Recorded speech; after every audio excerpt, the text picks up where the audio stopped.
Hello दोस्तों, काइद explainer में आपका स्वागत है। आज हम बात करेंगे एक जबरदस्त साई-फाई मॉन्स्टर फिल्म की, जिसमें मौत का ऐसा खेल है जो आपने पहले कभी नहीं देखा होगा। कहानी की शुरुआत एक घने और दूर दराज जंगल से होती है, जहां सैनिकों का एक ग्रुप कुछ लोकल आदिवासियों की मदद से एक झील के ऊपर नावों से सफर कर रहे होते हैं। लेकिन अभी वो कुछ समझ पाते उससे पहले ही बहुत सारे सांप उनकी तरफ आने लगते हैं। एक सोल्जर ये देखकर बिना किसी दया के तुरंत एक सांप को मार देता है, जबकि आदिवासी उसे बार बार मना कर रहे होते हैं। मगर अब बहुत देर हो चुकी है, क्योंकि अनगिनत सांप पानी के अंदर से उनकी तरफ बढ़ने लगते हैं और उन्हें हर तरफ से घेर लेते हैं। ये देखकर सभी सैनिक अपनी जान बचाने के लिए उन सांपों पर पलटकर हमला कर देते हैं और उन्हें नाव से नीचे गिराने की कोशिश करते हैं। हैरानी की बात ये होती है कि किसी तरह सोल्जर्स उन सांपों को भगाने में कामयाब तो हो जाते हैं, लेकिन वो आदिवासी अब भी दुआ कर रहे हैं, क्योंकि वे जानते हैं कि असली खतरा अभी टला नहीं है। तभी पानी के अंदर एक बहुत बड़ी परछाई नजर आती है और अचानक एक भयानक और विशाल सांप पानी से निकलकर उनकी नाव पर हमला कर देता है। एक ही जोरदार वार में वो नाव को उलट देता है और सभी सैनिक पानी में गिर जाते हैं। चारों तरफ अफरा तफरी और खौफ मच जाता है। वो विशाल दानव सांप उन लोगों को निगलना शुरू कर देता है, जिससे पानी में दहशतनाक लहरें पैदा होने लगती हैं। सैनिक अपनी जान बचाने के लिए दूसरी नाव की तरफ तैरने की कोशिश करते हैं, लेकिन उससे पहले ही सांप कई लोगों को जिंदा निगल जाता है। एक सैनिक गुस्से में उस पर लगातार फायरिंग करता है, मगर गोलियां उस विशाल सांप पर बिल्कुल बेअसर साबित होती हैं। आखिरकार कोई रास्ता न देखकर बचे हुए सैनिक अपनी नाव छोड़कर जमीन की तरफ भागते हैं, जबकि वो दानव पीछे रह जाने वालों को बेरहमी से अपना निवाला बनाता जाता है। आखिरकार कुछ सैनिक किसी तरह झील से निकलकर पत्थरों के पीछे छिप जाते हैं और वो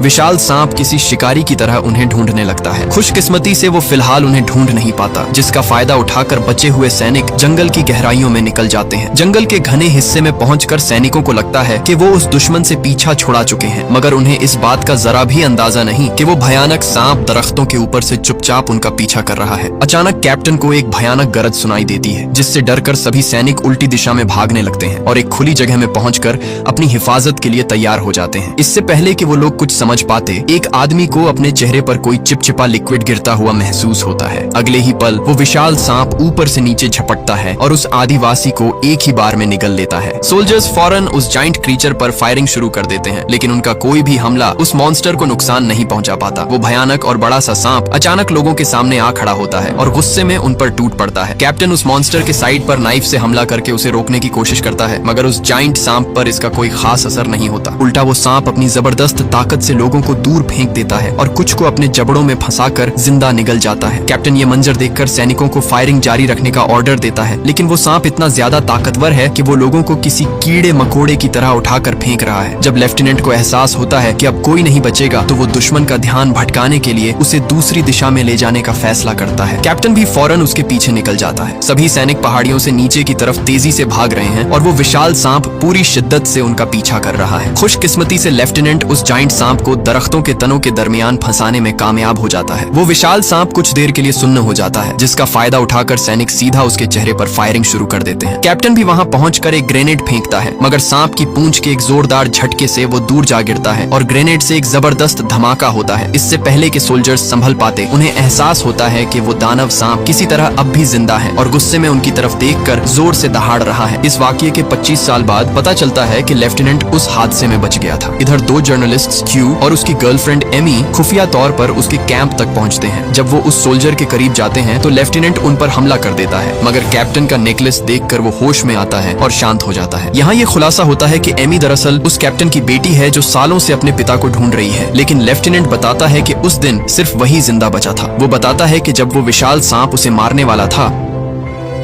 तब एक छोटी बच्ची वहां बांसुरी बजाते हुए आई और उसकी वजह से वो मॉन्स्टर पीछे हट गया। लेफ्टिनेंट बेहोश हो जाता है और जब उसकी आंख खुलती है तो वो ये देखकर हैरान रह जाता है कि उस बच्ची की फैमिली उस विशाल दानव सांप के साथ अमन से रह रही है। बच्ची की बड़ी बहन लेफ्टिनेंट को एक मैप देती है और उसे वहां से सेफली निकलने का रास्ता बताती है। लेफ्टिनेंट वही मैप एमी को दे देता है ताकि वो उस जंगल की तरफ जा सके। एमी अपने दोस्त फोटोग्राफर डेविड और दो भाड़े के बॉडीगार्ड टाइनी और जीना के साथ जंगल की तरफ निकल पड़ती है, मगर मंजिल तक पहुंचने से पहले ही नदी के अंदर से कोई चीज उनकी बोट से जोर से टकराती है, जिससे बोट बुरी तरह हिलने लगती है। ऑपरेटर साफ कह देता है कि वो अब आगे नहीं जा सकते, इसलिए मजबूरन उन्हें लकड़ी के तख्तों पर सवार होकर आगे बढ़ना पड़ता है, जहां वे पूरी तरह प्रकृति के खतरों के सामने बेआसरा है। जल्द ही ग्रुप को खतरे का एहसास होता है जब वो देखते हैं कि अनगिनत सांप उनकी नाव को घेर रहे हैं, मगर क्यों नोटिस करता है कि ये सांप जहरीले नहीं है, इसलिए वो सबको उन पर हमला करने से रोक देता है। हैरत की बात है कि वो सांप हमला करने के बजाय रास्ता छोड़ देते हैं और ग्रुप सही सलामत कीमत जमीन तक पहुंच जाता है। वो गांव की तरफ बढ़ते हैं, मगर उन्हें जरा भी अंदाजा नहीं कि एक रहस्यमयी शख्स झाड़ियों के पीछे से उन पर कड़ी नजर रखे हुए है। जंगल से निकलकर वो एक रहस्यमयी घर पहुंचते हैं, जहां नैन्सी और उसकी बहन सैली नाम की दो खूबसूरत महिलाएं रहती हैं। सैली अपनी खूबसूरती से टीम के कमजोर मर्दों को आसानी से अपना दीवाना बना लेती है। नैन्सी उनका वेलकम करती है और अपने नौकर बैंक को उन्हें अंदर ले जाने का कहती है, मगर टीम को कुछ अजीब लगता है क्योंकि उस नौकर का बिहेवियर बिल्कुल भी फ्रेंडली नहीं है। असल में नैन्सी के इरादे नेक नहीं है। वो खुफिया तौर पर गांव वालों को इन मुसाफिरों को मारने का हुक्म देती है क्योंकि वो बाहर से आने वालों से पुरअसरार सांपों की वजह से नफरत करती है। उसका मानना है कि उसके बाप की मौत के जिम्मेदार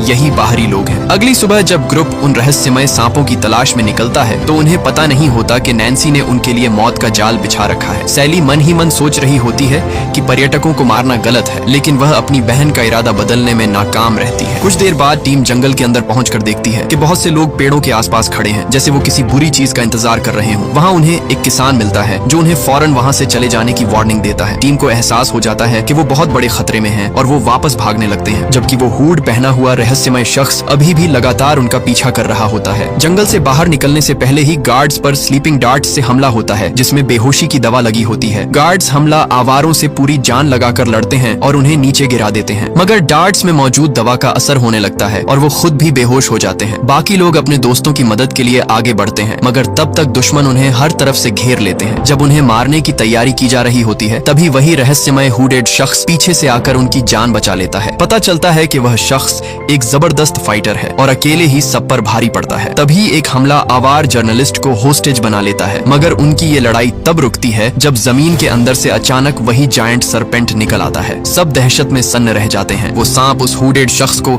एक जबरदस्त झटके से दूर फेंक देता है और बाकी हमला आवार मौका देखकर वहां से भाग निकलते हैं। वो मॉन्स्टर गुस्से में गरजता है और अपना पूरा ध्यान जर्नलिस्ट की तरफ करता है और अपने शरीर से उसे हर तरफ से घेर कर मारने की तैयारी करता है। खुशकिस्मती से ह्यूडेड शख्स संभल जाता है और गार्ड का हथियार उठाकर सीधा उस जायंट स्नेक पर फायरिंग शुरू कर देता है। इस हमले की वजह से वो मॉन्स्टर सबको छोड़कर उस ह्यूडेड शख्स के पीछे पड़ जाता है और सबकी जान बच जाती है। वो हुडेड मैन चालाकी से उस सांप को जंगल की गहराइयों में पहाड़ी से नीचे की तरफ ले जाता है और एक ग्रेनेड फेंककर उस मॉन्स्टर का सिर उड़ा देता है। जबरदस्त शॉक वेव के बावजूद वह किसी तरह जिंदा बच जाता है। कुछ देर बाद जर्नलिस्ट अपने ठिकाने पर वापस पहुंचते हैं, जहां सैली उन्हें मशवरा देती है कि वो जितनी जल्दी हो सके यहाँ से निकल जाएं। मगर एमी अपने बाप को ढूंढने से पहले वापस जाने से साफ इनकार कर देती है। उन्हें जरा भी अंदाजा नहीं होता कि नैन्सी पहले ही अपनी दूसरी साजिश तैयार कर चुकी है। वो अपनी टीम के इकलौते बचे हुए गार्ड को सजा देने के लिए नौकर बैंग को हुक्म देती है, जिसके बाद बैंग उस आदमी को पहाड़ी से नीचे धक्का दे देता है। जब उस गार्ड को होश आता है तो वो देखता है कि वही विशाल सांप उसके सामने खड़ा है, उसकी जिंदगी खत्म करने के लिए। दूसरी तरफ टीम का फोटोग्राफर डेविड एक नदी में नहाने का फैसला करता है,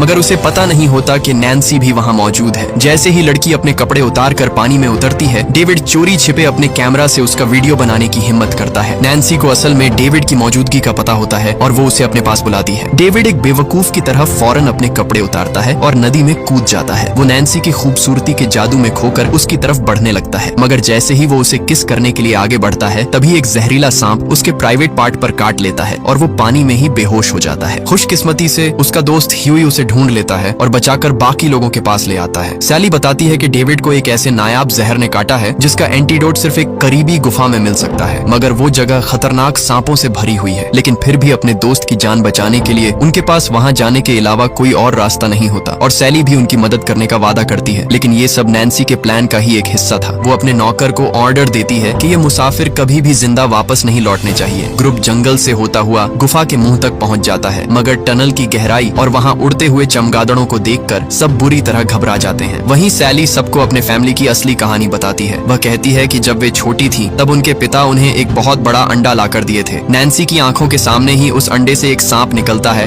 और तभी से नैन्सी का उस सांप से एक अजीब और गहरा रिश्ता बन जाता है। लेकिन जब उनके पिता उस अकेले सैनिक की मदद करने का फैसला करते हैं तो गांव वाले उनके पूरे परिवार का बहिष्कार कर देते हैं। अपने ही लोगों से गद्दारी करने के इल्जाम में उनके पिता को पीट पीट कर मार दिया जाता है। दोनों छोटी बहनों को अपनी आंखों के सामने अपने पिता की मौत देखनी पड़ती है। इसी घटना की वजह से नैन्सी के दिल में बाहरी दुनिया के लोगों के लिए जबरदस्त नफरत भर जाती है, क्योंकि वह मानती है कि उन्हीं लोगों की वजह से उनका बसा बसाया परिवार तबाह हो गया। टीम गुफा के अंदर उतरना शुरू करती है, मगर उन्हें नहीं पता कि बैंग वहाँ उनका मिशन फेल करने के लिए पहले से छुपा बैठा है। जब वो गहराई में उतरकर उस एंटीडोट वाले पौधे तक पहुँचने की कोशिश करते हैं तो बैंग ऊपर मौजूद गार्ड को बेहोश करके रस्सी काटना शुरू कर देता है। इससे पहले कि रस्सी पूरी तरह टूट जाती, वही मिस्टीरियस हुडेड मैन वहाँ पहुंचकर एक उड़ता हुआ चाकू फेंकता है, जिससे बैंग अपनी जान बचाकर भागने पर मजबूर हो जाता है। इसी हंगामे में क्यों उस पौधे को पकड़ तो लेता है, मगर रस्सी टूटने की वजह से वो अपने दोस्त के साथ नीचे गिरने लगता है। जब उसे समझ आता है कि उसका वजन ऊपर मौजूद लड़कियों को भी नीचे खींच लेगा, तो वो रस्सी काट कर अपनी जान देने का फैसला करता है। अच्छी बात ये होती है कि वो ज्यादा नीचे नहीं गिरते, क्योंकि गुफा इतनी गहरी नहीं थी। सब मिलकर क्यू के पास पहुंचते हैं, जो दिखाता है कि उसने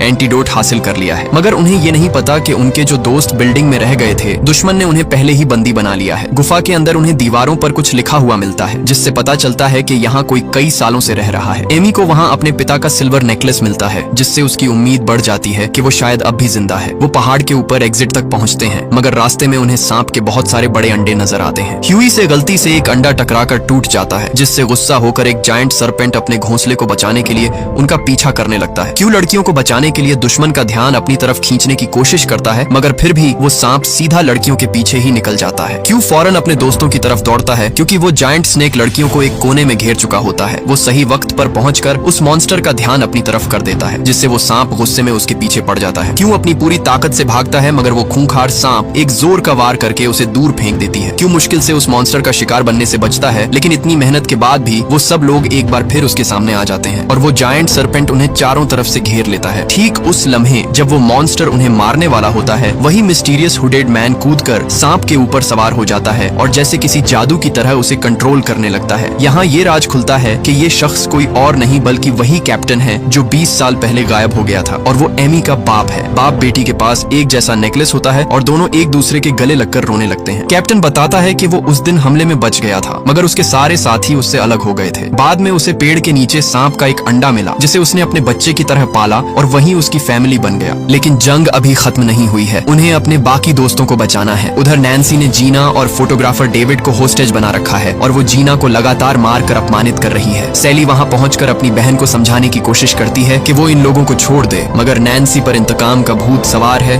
और वो किसी की नहीं सुनती। मगर ये सब सिर्फ ध्यान भटकाने का प्लान था। जर्नलिस्ट चुपके से दोस्तों की रस्सियां खोल देते हैं और डेविड को दवा दे देते हैं, लेकिन तभी दुश्मन उन्हें देख लेता है। नैन्सी बाहर आकर अपनी बांसुरी बजाती है, जिससे एक विशाल काला सांप वहाँ नमूदार होता है। ये देखकर सब हैरान रह जाते हैं कि नैन्सी ही इस मॉन्स्टर को कंट्रोल कर रही थी। कैप्टन भी फौरन अपने भूरे सांप को उनकी हिफाजत के लिए बुलाता है और देखते ही देखते दो जायंट सांपों के दरमियान एक खौफनाक लड़ाई शुरू हो जाती है। कैप्टन अपने दोस्तों को पीछे रहने का कहता है। नैन्सी का नौकर बैंग कैप्टन पर हमला करता है, मगर वो कैप्टन की ताकत का मुकाबला नहीं कर पाता और बुरी तरह पिटता है। दूसरी तरफ जीना नैन्सी पर हमला करती है और उसे मैदान में भगा कर मारती है। नैन्सी टंगे हुए कपड़ों के पीछे छुपकर हमला करने की कोशिश करती है, मगर जीना उससे चाकू छीनकर उसे जख्मी कर देती है। कैप्टन अपनी लड़ाई में पूरी तरह हावी है और बैंग को बुरी तरह जख्मी कर देता है, लेकिन बैंग मरते मरते कैप्टन को खंजर घोंप देता है। कैप्टन गुस्से में अपना चाकू फेंक कर बैंग को खत्म कर देता है, मगर वो खुद भी बहुत जख्मी हो जाता है। एमी अपने पिता को बाहों में लेती है, लेकिन कैप्टन अपनी बेटी के सामने ही दम तोड़ देता है। उधर दोनों सांपों की लड़ाई में पहले तो भूरा सांप हावी होता है, मगर काला सांप अपनी ताकत से उसे उठाकर फेंक देता है और उसकी गर्दन तोड़कर